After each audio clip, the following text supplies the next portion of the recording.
zimenezi ziyenda bwino ngati anyamata a MCP amene akukhapa anthu akunama ndikugwango asiya ku area 3 basi 30 minutes ndikuwalembalemba mabero kenako ndikuwatulusa pakana anyamata ndikumayimbirana mafoni aise kodi masa nabva kuti anakumanga ali ayi sizingatheke boma silingapite silingamangidwe ku polisi kuzithiramo izi tuzi kuchitika ku polisi.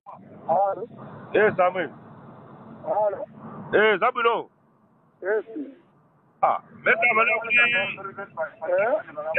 alemba kuti ada kutolani. Kuti ndani?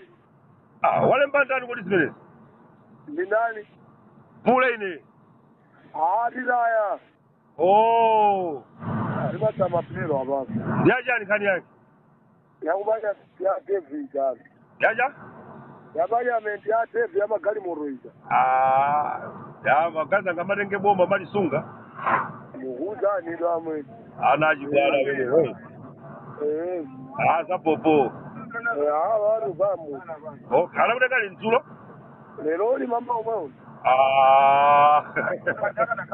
Muhuza na mwe. Pamene mapeza njani boba?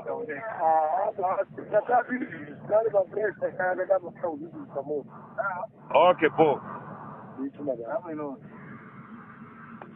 Ndipo ngati kuli institution imene ili ndikatangale kwambiri ndiye ya polisi paja ripoti lidatuluka kale ku polisi. Kuli nkhalidwe mchitidwe wa corruption koopsa kumangidwa ngati iweyo uli osauka uziwe kuti ndi amene ungamangidwe.